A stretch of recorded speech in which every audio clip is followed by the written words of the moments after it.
Welcome to NCIX Tech Tips. Today's episode is about the Vesta APU 1100. This is based on AMD's all-new FM2 platform with their next-generation Trinity APU. Remember, an APU is a CPU with dedicated-grade onboard graphics built right into it. We're talking DirectX 11 graphics that are capable of running modern games. Right in there.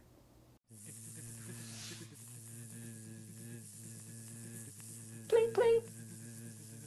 Now let's take a look, as usual, at the exterior of the Vesta APU 1100. Remember, there's an APU in here, which means that not only is it small, it is also very energy efficient compared to a solution where you have a CPU with a dedicated graphics card that's capable of delivering this kind of performance. We're talking performance that is up to double what you'd get from an equivalent Intel processor when you're using the onboard graphics, which is very cool stuff. So compared to some of the systems I've had next to me that are like this big, this one is very, very small. So you can see the case has pretty much your standard fare when it comes to front I/O. We've got a DVD writer, 4 USB 2.0 ports, microphone and headphone out jacks, power and reset switches, as well as an hard drive activity LED. There's a 3.5-inch port, or bay rather, if you wanted to install something in the front, but we haven't opted to put anything in there.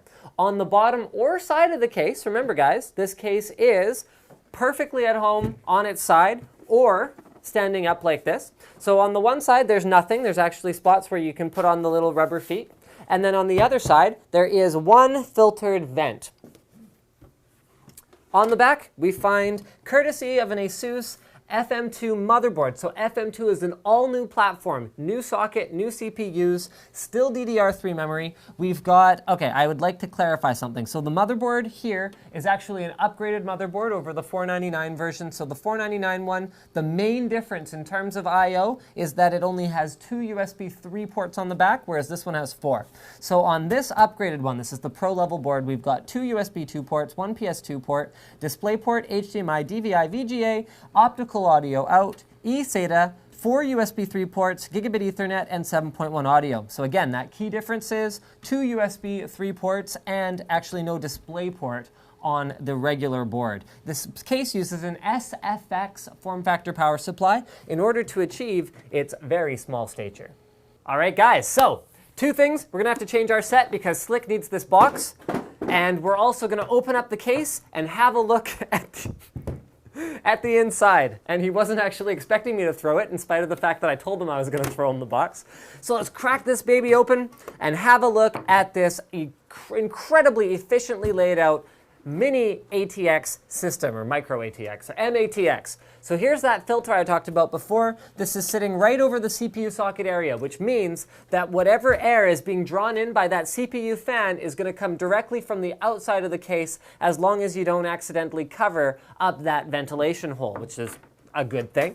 All right, so inside, spec-wise, we have AMD's APU. This is an A8 5800, okay? So don't mind the graphic on the box that says 580K. It is a 5800K. K means it is an unlocked processor, so you can overclock it. You can overclock both the CPU component and the GPU component of this APU for better performance. Now, the GPU, the graphics processing unit that is built into the APU, is a 7560D. This operates not only as a DirectX 11 capable graphics card that is capable of running modern games at low to medium resolutions and low to medium details, but it can also be paired with an entry-level dedicated graphics card and then run in sort of a hybrid crossfire mode in order to get even better performance out of it. So the A8 series is actually the step down of APUs. If you wanted to get the best performance possible out of an APU, you can also get an A10. Now the motherboard we've gone with is an ASUS F2A85M CSM. So as I said before, this is the Pro board, which has a couple of perks that the CSM doesn't have, but otherwise they're very similar, and the performance is very similar as well. In terms of the hard drive, we've gone with a 1 terabyte drive. That right there in the bottom left is that SFX form factor power supply that I talked about. That again is part of what makes this efficiently laid out interior possible. Now, if I was going to upgrade anything about this system, probably a couple things I'd do. Number one is I'm not an entry-level gamer, so I might want to add a dedicated graphics card, even if it's an entry-level one, in order to get a little bit more performance for my gaming. If you're not that concerned about gaming, then the only thing that I'd really change is I'd throw an SSD in there. It's already got 8 gigs of RAM, it's already running Windows 7 Home Premium, and now's a great time to buy Windows 7 Home Premium because for 15 bucks, if you buy Windows 7 Home Premium, once Windows 8 comes out, you can upgrade to Windows 8 Professional for $14.99 online. So that's a pretty fantastic value right there. And I think that pretty much covers it. Now, all you gamers out there, we know this APU thing probably isn't for you unless you're on a pretty strict budget. However, if you're planning a machine for, you know, your grandma's house when you know your little niece is going to be over there and she wants to play My Little Pony Adventure, and it's not going to be super demanding, or like, you know, Sims or whatever else, stuff like that, and you know that the system doesn't necessarily need to have like a powerhouse CPU that's, you know, awesome for video editing and like 3D rendering, and, you know, if you just need basic CPU horsepower and you need a little bit of GPU, something like this isn't a bad solution, especially for the price. So I think that pretty much wraps up this episode on the Vesta APU 1100. Thanks for checking it out, and don't forget to subscribe to watch more NCIX PC Labs episodes like this, and also ones where we do extreme gaming machines, which you guys do want to see.